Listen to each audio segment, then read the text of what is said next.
this is exactly why I ask the questions I do on this podcast. This is why I ask, how do you live? What fills you? How do you give? How do you fill others? How do you repeat? What habits do you have? Because friends, the secret to life and happiness is to have open hands and receive God's blessings, open hands to give God's blessings, and willing hands to continue to hold them out no matter what.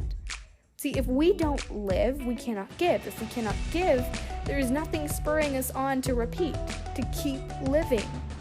Think about it like this. Our love should be so strong and radical that it shocks the world.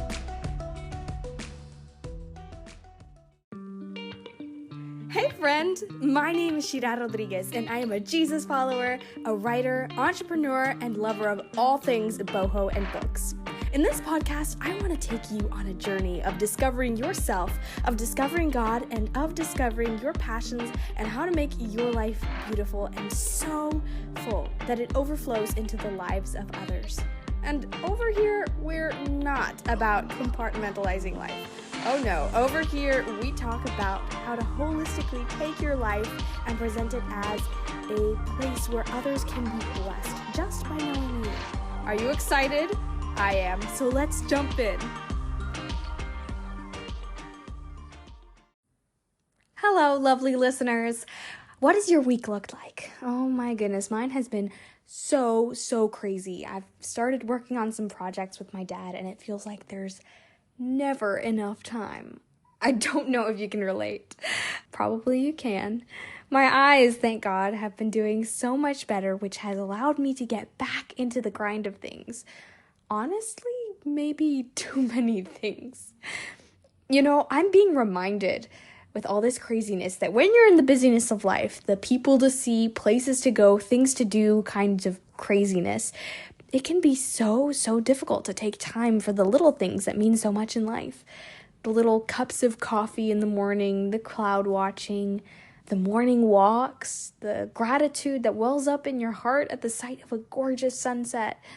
They can so easily get lost in the stuff. And not just little things. People can get buried under that stuff too. And that's actually what we're going to be chatting about today. Now, just letting you know, I actually don't have a guest this episode and decided to go solo for this one. I really wanted to share my heart on today's topic, as it's something that's become so close and dear to my heart, especially after my grandmother recently went to be with the Lord. This was actually the first time that I'd experienced death. I mean, I've known sweet, lovely family friends from other states who have passed away, but somehow it was always miles away and felt like it was in somebody else's story. But now, losing someone I knew, I loved, and watching their body fail them while their heart kept wanting to go on, it made me so aware of how short a thing life is. We talk all the time about birthdays and joke about our ages and how we wish we were younger or older, but suddenly for me, birthdays are not just a day on the calendar. They're a precious memory and pointer to the fact that we got to celebrate having this precious birthday girl or guy one more year. We get to enjoy them. We get to love them. So that's what I'm going to be talking about today. I'm going to give you 5 ways to make people feel loved. And it's not going to be complicated. It's going to be stuff that you can actually do today. Now, I'd actually planned on talking about this a month or 2 ago because I saw that so many of you resonated with my post on making people feel loved. So I thought, hey, why reinvent the wheel? If people liked hearing about this and I like sharing about this and feel like it's important, why not do an episode on it? So I planned on doing this episode, but only God knew that my grandmother would pass away between my planning this episode and actually recording it. But I'll tell you what, this message for me is more important now than ever before. In fact, my grandmother's funeral was the thing that taught me this lesson even more than her death. But before that, I'm going to share 2 things. The first is my post on Instagram, which I've never actually read out loud. In fact, I was amazed to see how people responded when I posted it. People I didn't know and who did not know me commented on this post because it resonated with them so much. The funny thing is, though, that it was not my idea. I was praying to the Lord sometime before I published that because I was frustrated with Instagram. I felt like social media was getting between me and God instead of working with me and God, which honestly had always been my goal. So pretty early in the morning, I cried out to the Lord, and I think I said quite literally, God, I don't know what to post. Should I get off Instagram or keep being on it? Because I want to bless lives and reach people, but I don't want this to control me. I felt at the time, because I was learning how on earth to use Instagram, like I was imitating everyone else and trying to see which posts got the most likes and comments and going for that. And honestly, all I was getting in return was stress and discontent and a ticket to the comparison game. That's it. And in my desperation, I thought I heard God say, write what I put in your heart. I don't remember all the details of what happened after this that clearly, but I remember that I had this powerful sense that God had already given me the words. And again, I don't remember how exactly this happened, but somehow I saw the frames in my office that were right in front of me in a completely new light. Somehow I saw them, and for the first time I thought, hey, I think I can write something based on this. And wow, oh wow, did God pull through for me. By now, if you haven't read that post, you're probably really curious about what on earth I wrote. Don't worry, I'm not asking you to search it up on Instagram like I probably would. I thought you might like to hear this post in light of the story behind it. So I'm going to read it right now. Make people feel loved. When I was shopping for frames for my room, this one caught my attention. It hangs above me as I write this, next to a little bundle of faux lavender. Somehow I think the two go together. When you make loving people the object of your day, things click. The things that really matter come into focus. Suddenly the follows, the likes, the saved posts are just a number, just a tally of flickering digits on a white screen. What matters is the hope you wrote in a comment that someone may never answer. The 3 golden hearts you sent your sister via text. The hug you gave your dad when he walked in from work, his shirt still warm from the sun's glare on his dashboard. The smile you gave the older cashier at Target bagging your groceries. And when you realize that these things were always the big things, your life begins to change. Your priorities change. And the more you love people, the more your presence is like a bunch of lavender, scattering fragrant stalks about your streets and little seeds into the hearts of people. The fragrance of your life heals without a touch the untouchable. It only takes a couple words, but an infinite purpose driving your life like a kick drum and directing your eyes to heaven. Making people feel loved doesn't require a Herculean effort. Just intentionality. Just a little love. And now these 3 remain: faith, hope, and love. But the greatest of these is love. 1 Corinthians 13:13. Honestly, I still wholeheartedly agree. There is nothing like love. You can have everything in the entire world, and in the end, only love, or the lack of it, is what will remain. I told my mom yesterday about this episode and how I was talking about making people feel loved, and she got all excited and interrupted me, which, guys, this is a rarity. And she said, I've got something for you. You just reminded me, and I think you'll like it. She rushed over to her phone and sent me this beautiful story, which I'm about to share with you. Hey, listener, are you enjoying this episode? I hope so. If you are, would you consider reviewing our podcast? This allows other lovely listeners just like you to find this podcast. So if you've been blessed in any way by listening to the Live, Give, Repeat podcast, I would appreciate your giving us a review so much. You can do this on Spotify or whatever podcast service you like to use the most. Thank you so much for listening, and with this, we'll go back to our episode. A beautiful woman in an expensive dress came to her psychiatrist, saying that she was depressed and that her life was meaningless. And he called an old lady who had cleaned the office floors and asked her to share her story with his client. So the old lady put down her broom, sat on a chair, and told her story. My husband died of cancer. 3 months later, my only son was killed by a car. I had nobody. I had nothing left. I couldn't sleep. I couldn't eat. I never smiled at anyone. I even thought of taking my own life. Then one evening, a little kitten followed me home from work. Somehow I felt sorry for that kitten. It was cold outside, so I decided to let the kitten in. I got it some milk, and the kitten licked the plate clean. Then it rubbed against my leg, and for the first time in months, I smiled. Then I stopped to think, if helping a little kitten could make me smile, maybe doing something for people could make me happy. So the next day, I baked some biscuits and took them to a neighbor who was sick in bed. Every day, I tried to do something nice for someone.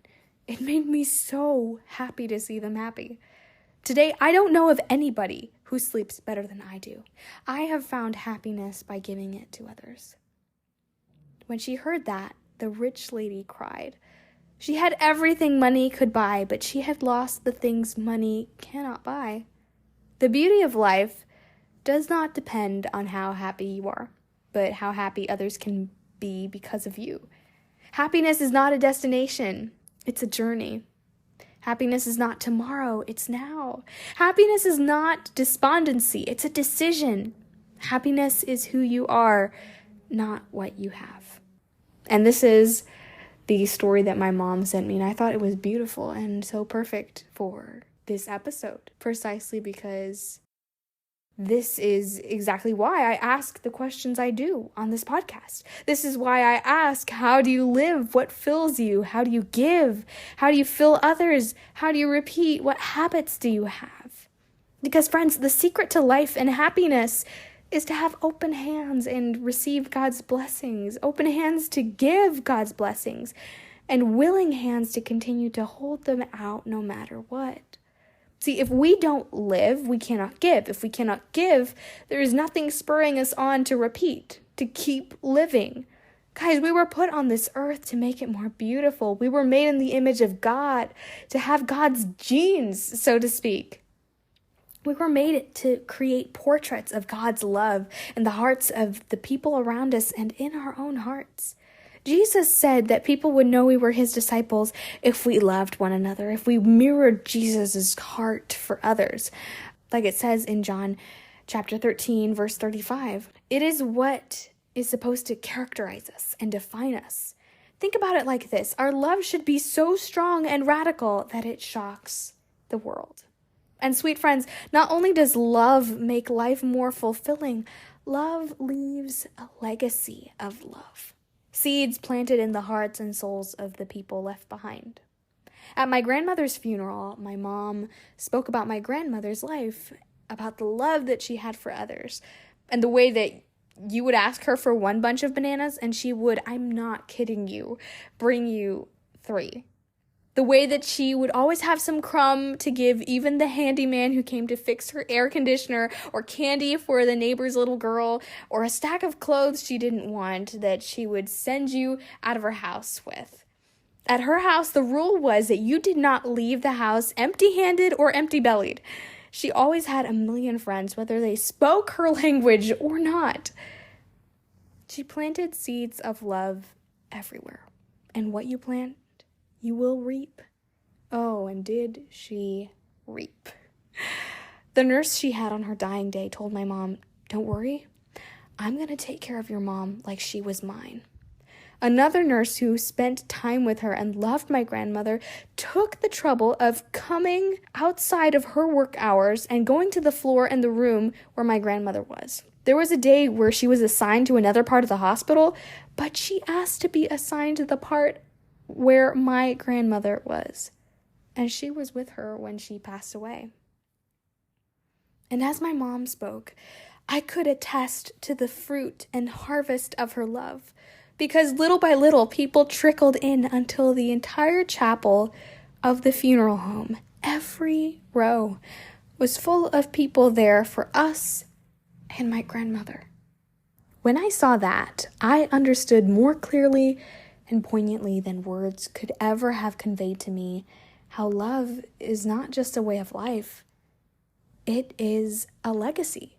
Solid as the people in that room that Sunday afternoon, worth more than its weight in gold.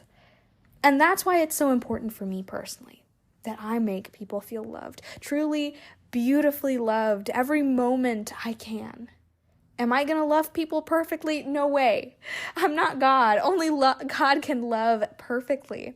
My abuelita, my grandmother, was not perfect. I can 100% guarantee you. She has so many hilarious stories about her mistakes. It would take me forever to tell all of them.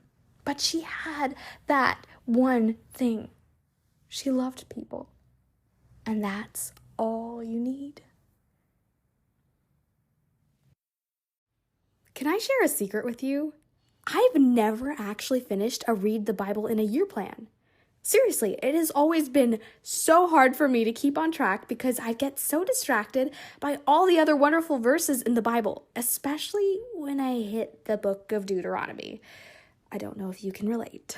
However, I actually started a Read the Bible in a Year plan, I believe, last year, and have actually gotten all the way to 1 Kings, which for me is crazy.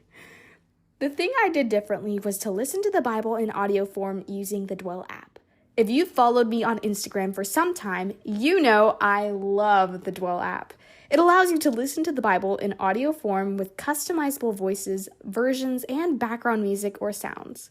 They also have, this is probably my favorite part, audio playlists of Bible verses put together, especially for topics like peaceful sleep and anxiety. I cannot recommend this app highly enough. You can get a 7-day free trial today by clicking the link in the show notes below. Definitely try it out. You won't regret it.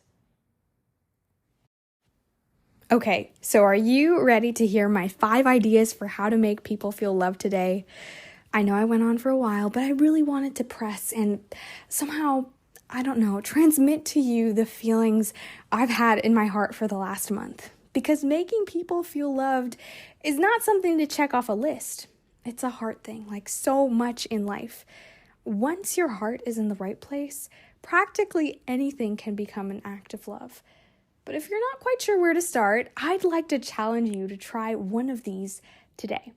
You heard me, I said today. I promise it won't take long and I won't make you go on Hercules' impossible missions. All I'm saying is try. Do one of the things I'm about to suggest and watch what happens. Okay, so let's start with number 1. Write kind notes. This is my personal staple choice. It's actually something that you are almost guaranteed to find when I have done something to offend you, and I've tried everything to make you believe I'm sorry and you're upset. Somehow this works like a charm for me. But seriously, people don't have to be mad at you for you to be able to give them a kind note or letter. I remember one time that I stuck an encouraging note in my little sister's backpack one day as she went to co-op. I think she was having a difficult day or something.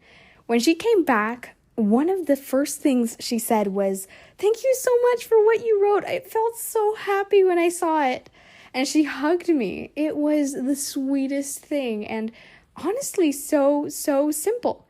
I just wrote a note saying how amazing she was and that I loved her and hoped that she would have an amazing day. But the fact that I went out of my way to do something kind just for her made her day. Another time I was at a theater camp and a friend of mine who was acting with me was having a really rough day. I didn't know what to do, honestly, so I quietly wrote a kind note saying how amazing I thought she was, and I wrote an A.A. Milne quote that said, "You're braver than you think, smarter than you know, and more loved than you can ever imagine." I'd honestly forgotten about it when she came up to me later and gave me a hug and thanked me so much for the note. I can't tell you how it filled me up to see what joy my little note had brought her. And guys, it was not fancy. I wrote it in my notebook because I had no other paper and then ripped it out and placed it in her backpack or folder. I don't remember exactly. but it's the intentionality and the love you give and the thought behind it. Now, the note does not have to be complicated. My little sister has made it a habit to leave little I love you notes for everyone in the family at random times. It is the sweetest thing. You can also tell the person how awesome you think they are and feel free to be specific. I like you because you're nice is a good start, but definitely consider maybe going more for you're always so sweet and brighten everyone's day or something specific like that. And remember, it doesn't have to be fancy or out there. The thing is that you do it. That's all there is to it, really. Number 2, do someone else's chores. I get it, this sounds boring or trivial, but this is a spectacular way to show people that you see them. This is especially helpful when somebody's had a bad day and just feels like they're missing the mark in so many ways. And knowing somebody's got their back is priceless in these moments. Now, this doesn't mean for you to go and substitute yourself for every chore that they had in their day, unless, of course, you feel called to do that, which, in that case, it's totally okay. But, for example, maybe somebody in your home needed to take out the trash, okay? You can go ahead and do it for them before they notice. And then, surprise, when they look at the trash, they realize somebody did that for them. This can definitely also work for coworkers or even roommates. My mom finds this love particularly meaningful, and there are times that I'm amazed by the fact that she noticed that I did things for her, that I forgot that I did for her. If you're at all familiar with Gary Chapman's 5 love languages, you'll find that people who feel loved through acts of service will feel incredibly appreciated when you do these small tasks. 3, give someone a surprise gift, just because. My little sister is phenomenal at this one. When she goes shopping with my mom, she often buys stuff for me and my sister. There's 3 of us. She's the youngest. And guys, she buys the cutest, sweetest things. One time she bought me a Peanuts figurine collection complete with 2 Snoopies. And the other day she bought me a long notepad because she noticed that I had been writing a lot of to-do lists recently. I didn't even know that I needed it, and I've been actually using it almost every day. It was so considerate of her. So many times we think that we have to get something fancy. We worry about whether the person will like it or not, or whether it's awkward, whether it's worth it. But sometimes it's just about being attentive and intentional. Attentive to what people like and intentional with our actions and our money. I actually really want to get better at this one because so many times I do get stuck with this. So many times we reserve gifts for birthdays and Christmas, but the truth is, giving people little presents when we don't have to can sometimes be the sweetest gift of all, because it comes unbidden from our heart freely. And when you're on the receiving end of that, believe me, you're not going to be thinking about the price tag. You're just going to be so happy that someone cared enough about you to give a random gift they thought you might like, just because. And number 4, spend time doing something they enjoy. Nevi, my sister next to me in age, really loves this one. Ever since we were little, she has always been right there supporting me with all my harebrained projects and lending me her ear every time I thought up a new novel or dreamed up some crazy event. Still today, when I'm feeling really frustrated and don't know what to do with all my emotions, she's there. I've also found that I have often unintentionally hurt her by pushing her off or being too busy to listen to her sometimes or too tired. And I didn't get it until I realized that time is super important to her. So maybe you have a friend who just needs you to hear their heart. Maybe you've never done something together that they really enjoy, like going to the movies or shopping together or doing a photo shoot together. The point is, try to find a way to spend time with this person, enjoying things with them and sharing their joy. Sometimes people just want to know that someone's willing to take out the time for them. People can always earn money. You can always put a price on practically everything in life. Everything except time. Honestly, time is the true currency of life, except that's something you can never buy back. So friends, by all means, take time for people in your life.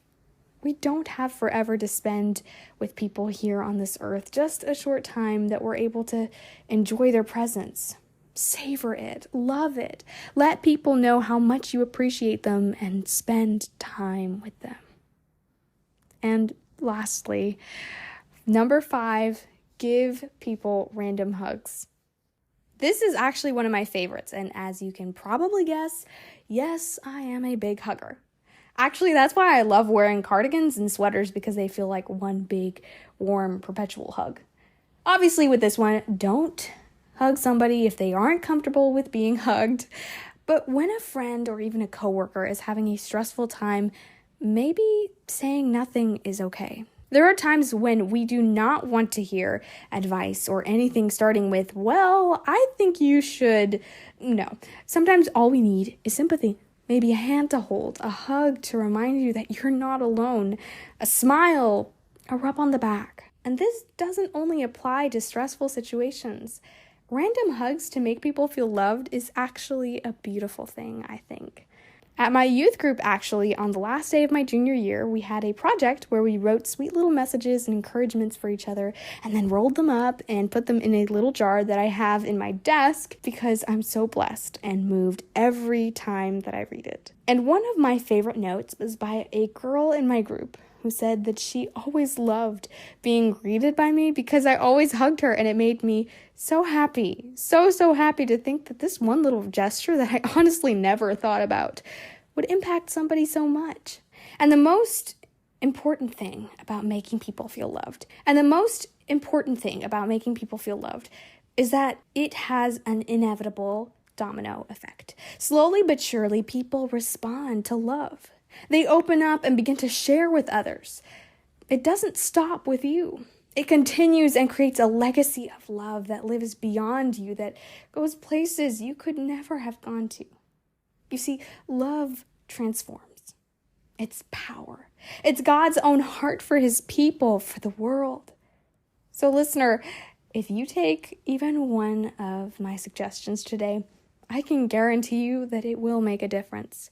I can guarantee you that in God's eyes, it's no small thing, but the most important thing. So friends, get out there.